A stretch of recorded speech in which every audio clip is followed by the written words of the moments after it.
તો good morning. ખીરાત વરસાદ પડ્યો છે અને અત્યારે કંઈક આવો નજારો છે. ચાઇનામાં વરસાદ પડે ને તો બધી વસ્તુ ગંદાઈ ના થાય, બધી વસ્તુ સારી થઈ જાય, એકદમ મસ્ત ચોખ્ખું ચણક થઈ જાય. હજી રોડ છે બધા ભીના છે, આ રોડ કોરા નથી. જો આ રોડ કોરો છે ને એટલે ઓવો કલરનો થાય, આ બધું ભીનું જ છે. હજી બધા રોડ જોવો, જેમાં પાણી થોડું ભરેલું છે. આખો રોડ ક્લીન છે, ક્યાંય ગારો તમને જોવા મળે છે. બાકી ઘાસ પૂસ તો અહીંયા આખું આપણા કરતાં વધારે જ છે. જ્યાં જો ત્યાં રોડ ભીના છે તો અમે પાણી હોવું જોઈએ ને, પણ ગટર સિસ્ટમ ભાઈ આ લોકોનું એવું તગડું છે કે ક્યાંય પાણી નથી. ક્યાંય તમને ગારો કે માટી તમને જોવા નહીં, બધું કોરા પાણા છે. જોઈ લો ભાઈ, સુરત દાદા ઉગી ગયા છે.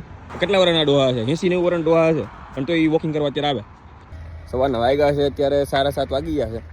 આપણે સવારની મોર્નિંગ વોક લેવા આવ્યા છીએ. અને આ વિટામિન ડી નેચરલ, જો કે બોડી માટે બહુ સારું હોય, વાળ માટે બી સારું હોય. હાડકા હોય ને જે દુખતા હોય ને એમાં વિટામિન ડી ઓછું થઈ ગયું હોય તો નેચરલ તરીકે આ ડૉક્ટર કહે ને કે વિટામિન ડીનું કેપ્સ્યુલ લો, ઇન્જેક્શન લો. એના કરતાં ના લેવું હોય ને તો તડકામાં આવવાનું. 8 થી 10નો તડકો, હવાનો ઠંડો તડકો કહેવાય ને, જે ઠંડો તડકો લેવાનો.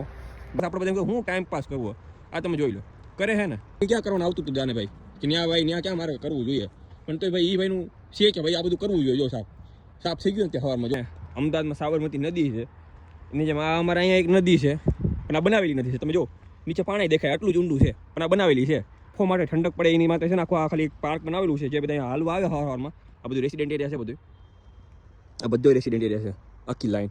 અને આ તમે ગાર્ડન જોઈ શકો છો. આ તડકો ફેસ ઉપર પડે ને એને સનકિસ્ટ કહેવાય. શું કહે? સનકિસ્ટ, કે સુરત દાદાને કિસ કરી કે તમારા મોઢા ઉપર, સમજાણું? એને એમ કહેવાય વિટામિન ડી માટે. એટલે સવારમાં આવવાનું અને 10 વાગ્યા સુધી ટાઈમ હોય. 10 વાગ્યા પછી આપણું બધું કામકાજ ચાલુ થાય. તો અડધી કલાક કે 2 કિલોમીટર જેને ફોલો સબસ્ક્રાઈબ કે ફોલો ન કર્યું હોય તો ભાઈ કરી લેજો, આવા નવા કન્ટેન્ટ જોવા માટે.